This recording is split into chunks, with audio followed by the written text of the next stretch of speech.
Although Nintendo's had an illustrious history with very few missteps, there are still some games that have caused outrage from several groups, usually because of suggestive content or extreme violence. I've always loved looking more into this topic, which eventually led me to create today's video about the most controversial games for every Nintendo console. Here, you'll see the evolution video games went through from the 1980s to present day, and how society reacted to these monumental changes.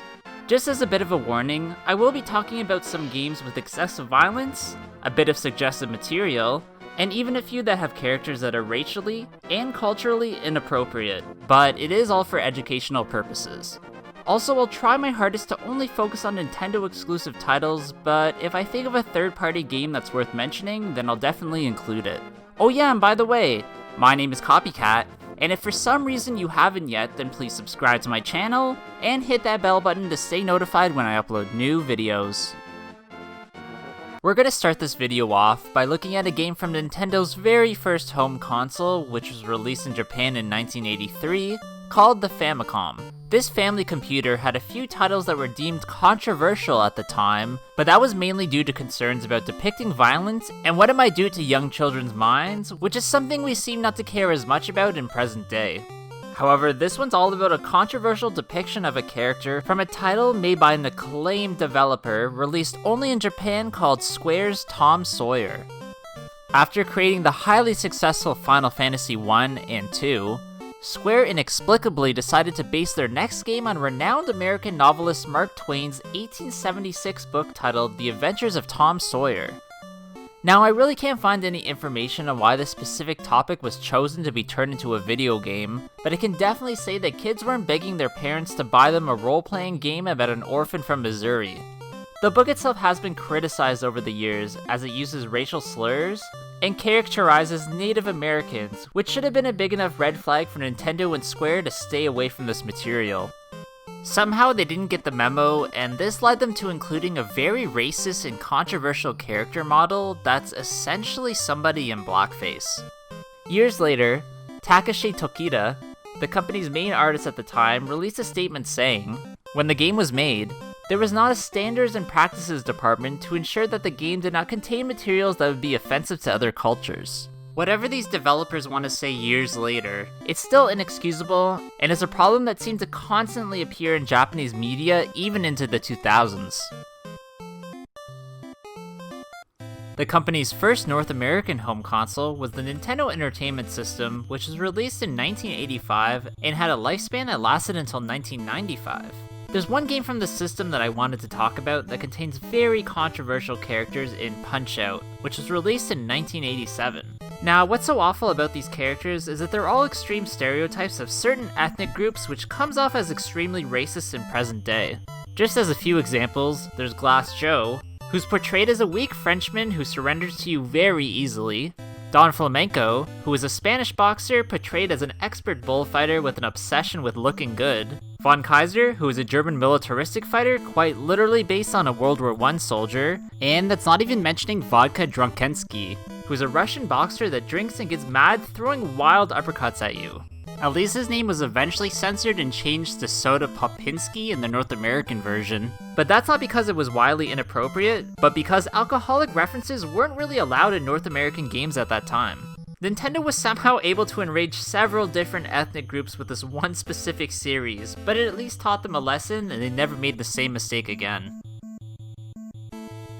Over my past few videos where I've looked at other aspects of Nintendo consoles, I've been bombarded by endless comments about how I should have included the Virtual Boy, and honestly this video is the best place to showcase it as there was tons of controversy surrounding this system.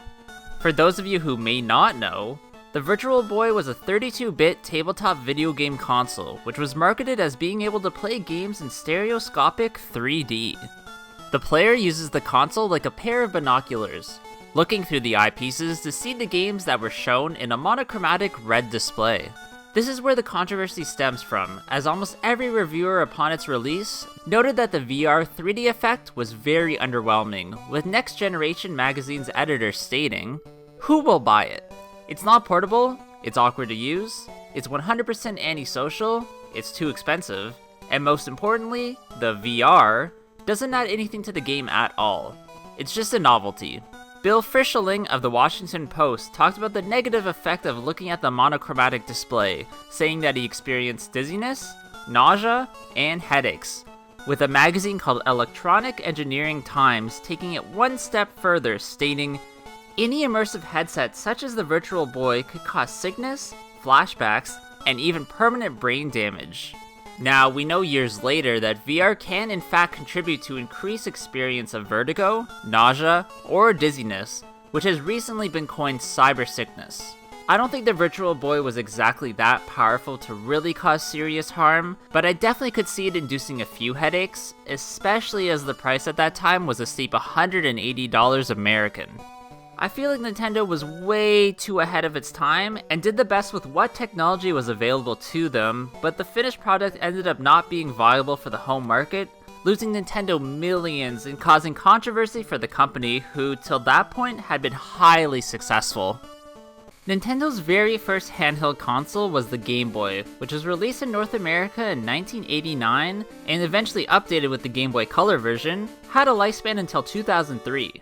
The only major controversy that stemmed from a game on this system came from the Pokemon series, in particular the character model for one specific creature, Jinx. Jinx to me has always been one of the weirdest Pokemon in the entire franchise, as it looks like it's wearing a wig and a very cheap oversized dress with purple skin and oddly bony arms. Where the real controversy lies with this character is its appearance during the first generation of the series, as its skin was black and its lips were much more plump, which drew the ire of several critics, including Carol Boston Weatherford, who published an article in the Greenboro News and Record stating that Jinx's design bore a striking resemblance to blackface actors, an image which is considered racist against black people. Jinx is a dead ringer for an obese drag queen. Honestly, I'm not sure what the person who created this character was thinking, but apparently it's supposed to be based on two Japanese mythical creatures, but I just don't see it. At first, Nintendo and Game Freak only made regional changes for North America, but years later they finally owned up to their mistake and changed the character completely. Nintendo's next full-on home console was the Super Nintendo Entertainment System, which was released in North America in 1991, having a lifespan that lasted until 1999. Now, the controversy surrounding the games on this system led to some major changes from their Japanese to North American versions, or changes Nintendo decided to make to third-party releases, basically because they were deemed too violent. The clearest example of this is what happened to Mortal Kombat on the SNES, which at the time was causing outrage worldwide due to its excessive violence, blood, and gore, garnering the title of Electronic Gaming Monthly's most controversial game of 1993. The game even caused a full-on US congressional hearing, with many arguing for governmental regulation of video games. Now, I don't blame an older generation of adults for being concerned with what their children were consuming at that time, especially as the main objectives of these hearings were to distinguish what games were appropriate for a younger audience and which games weren't. This would eventually lead to what we now know as the ESRB, or Entertainment Software Rating Board, which puts games into age-related categories so parents can decide which ones were appropriate for their children to play. However, it was the decision that Nintendo itself decided to make on Mortal Kombat, which is still seen as controversial to this day, even if they were trying to quell the hysteria the game had created. This was to remove blood, gore, and over-the-top finishing moves from the SNES version of the game, replacing it instead with sweat. Sega, on the other hand, decided to go in the complete opposite direction, releasing the game with a full mature rating, which in hindsight ended up being the correct move. This skyrocketed the sale of the Genesis console, contributing to them dominating the market during the early 1990s and Nintendo losing out on millions of dollars. Of course, it's interesting to make this video decades later, looking at what pretty much is a non-issue in today's standards, especially as you'll see in this video, Nintendo completely forgets about its family-friendly policies just a few years later. Nintendo's revolutionary 3D console, the N64, which was released in 1996, has two games that stick out in my mind that I have to mention in this video in Perfect Dark and Conker's Bad Fur Day. Remember when I just talked about Nintendo messing up with Mortal Kombat, losing them tons of money? Well, it seems like they learned their lesson and in 2000 released their first ever M-rated game, Perfect Dark, developed by Rare. There's no surprise that this was met by controversy from parents, who had viewed Nintendo as being strictly family-friendly. But in all honesty, this was an incredibly smart move by the company, as shooting games were beginning to evolve with better graphics, meaning that the violence would feel more realistic, and there'd be no way of avoiding a high rating. This definitely worked out for them with Perfect Dark, receiving critical praise from almost every reviewer, with Nintendo Power's editors calling the game an undeniable work of art, suspenseful, more compelling than most action movies, and much deeper than any video game of its type.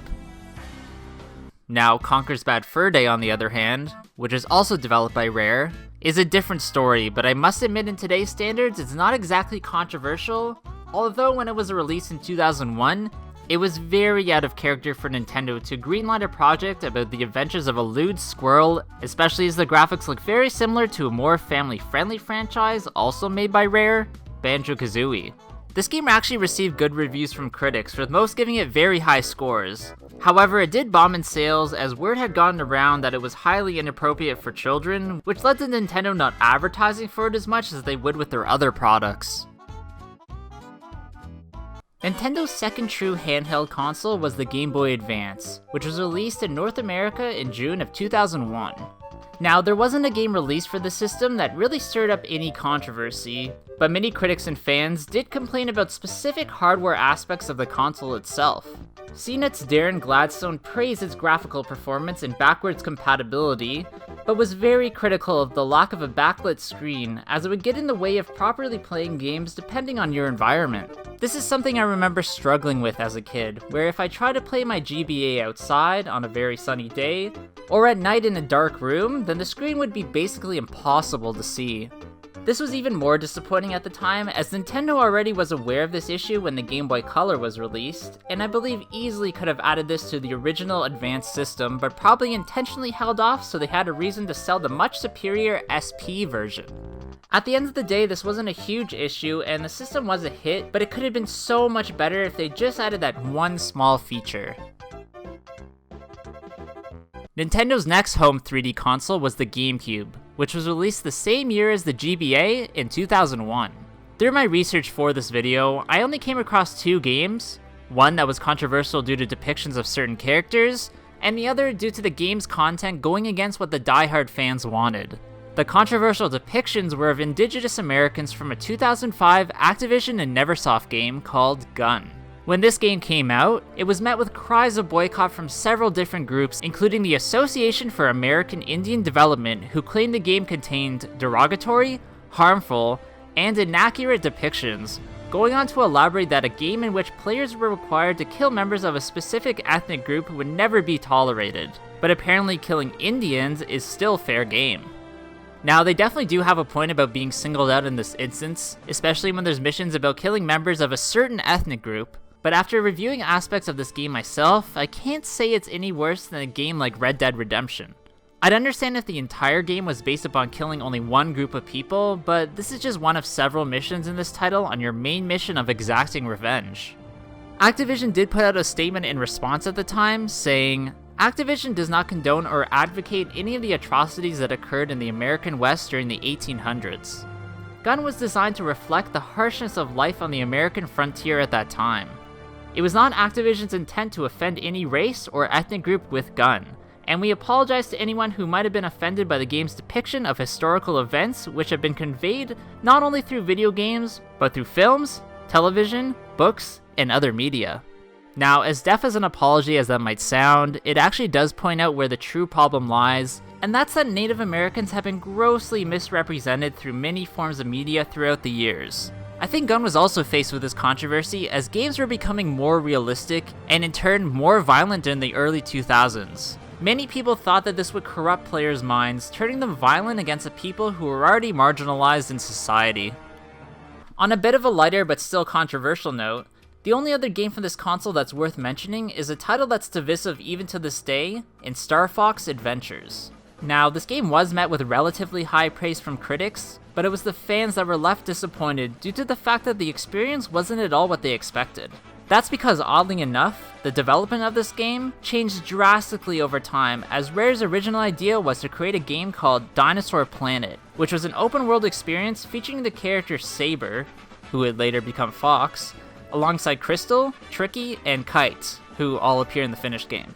Miyamoto saw what Dinosaur Planet looked like, noting that the character's anthropomorphic design had extremely similar feels to the Star Fox universe, and forced them to change the game entirely from an N64 release to a GameCube exclusive. When the game finally came out in 2002, many people were confused as there were some elements of their beloved franchise there, but the game itself was vastly different. IGN, even though they gave the game a 9 out of 10, wrote, "Fans expecting a true Star Fox experience akin to the older games are in for a disappointment. The Star Fox license has been utilized so sparingly to the point where the game felt out of place within the confines of the universe. To this day, it seems like the Star Fox franchise is cursed, as the next major game in the series, Star Fox Zero for the Wii U, was met with major critical and fan disappointment." Nintendo's next handheld console was the DS, which was released in November of 2004, and has one game in particular that I knew I was going to talk about just because of how controversial the franchise is, in Grand Theft Auto, Chinatown Wars. Although this game returned the style to the original top-down view, that didn't take anything away from its violence, suggestive themes, and drug-related references, which of course is always the main controversies of the series. In Chinatown Wars, it was your player's ability to buy drugs from suppliers, and sell them to dealers to make money, which many people still view as glamorizing crime.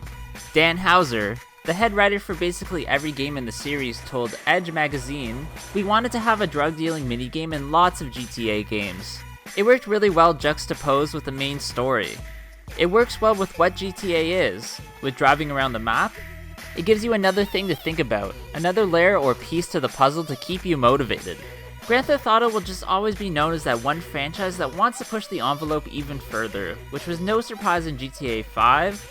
I just think seeing one of these games on a supposed family-friendly Nintendo console shocked a few people.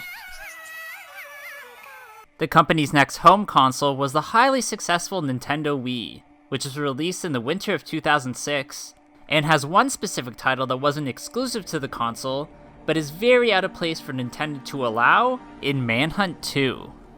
This was the sequel to what many have dubbed as the most violent game of all time, and was intentionally made this way by Rockstar North in an attempt to push the envelope.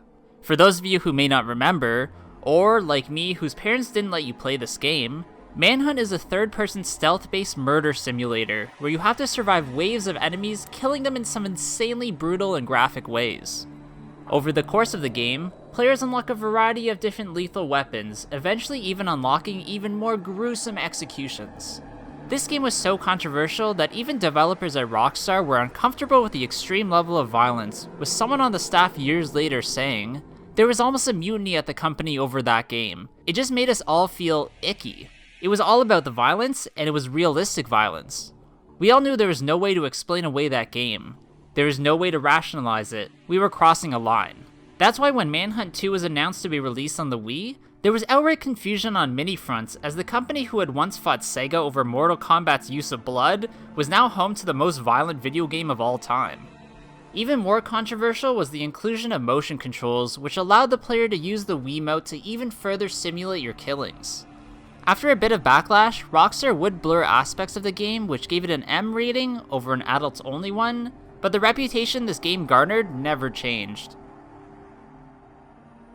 When thinking of the 3DS, there's one game that instantly comes to mind that was very controversial with a quite large fanbase, including myself, in Metroid Prime: Federation Force.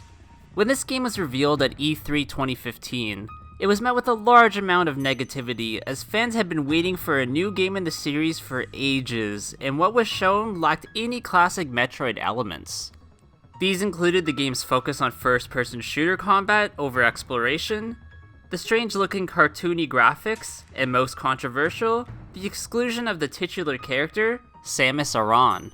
This fan anger over changing a beloved franchise in such a terrible way showed on the game's YouTube trailer with 95k dislikes to 11k likes.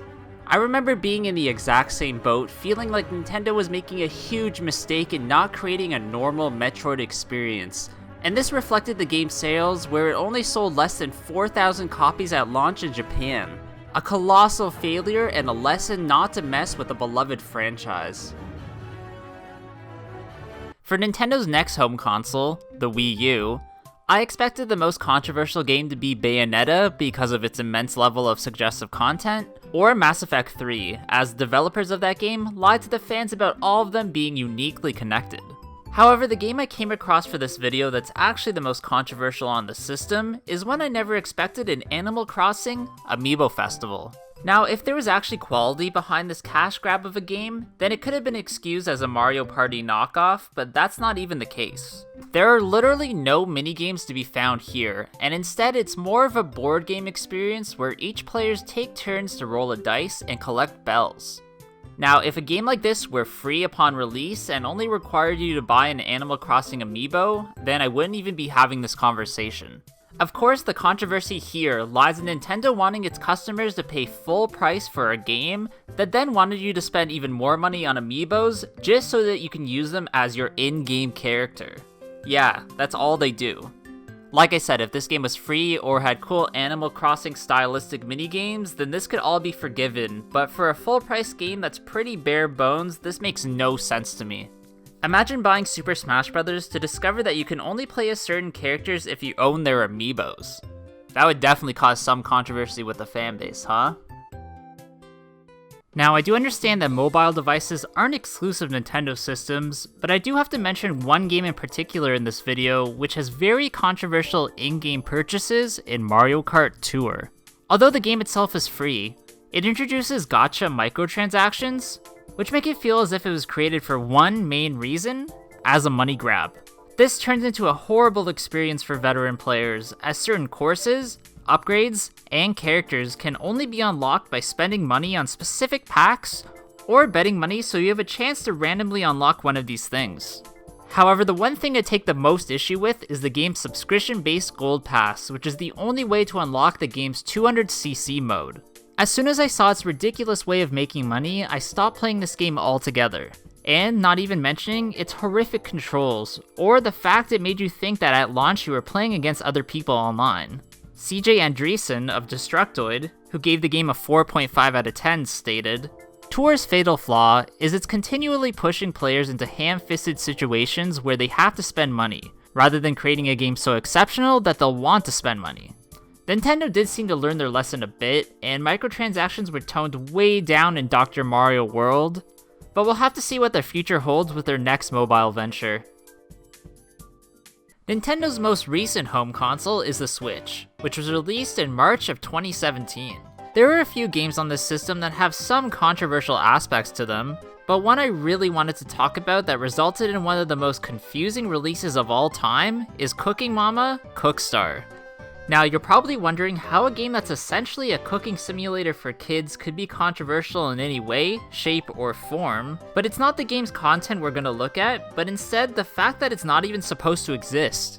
What had happened was that the publisher, Planet Entertainment, went completely behind the back of the owner of the franchise, Office Create, now known as Cooking Mama Limited, releasing the game on the Nintendo Switch eShop and in physical form without even informing anybody. At the end of March 2020, this game showed up on the eShop with no warning, and quickly disappeared a few days later with rumors of it stealing your information, or that it turned your Switch into a blockchain harvesting machine. Although the true reason of it being released is a bit more boring, it's still extremely controversial, especially in 2020 where laws have been in place for decades to combat this very issue.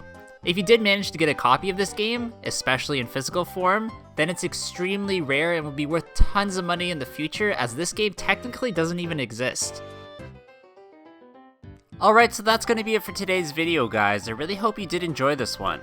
If you did, please leave a like, comment below what you thought about it, and of course, please subscribe to my channel. Also, I do have an Instagram at Copycat Gamer, where I upload some cool clips and items from my collection that you won't see anywhere else. Hope you guys all have a good day, and I'll see you all in the next one. Bye!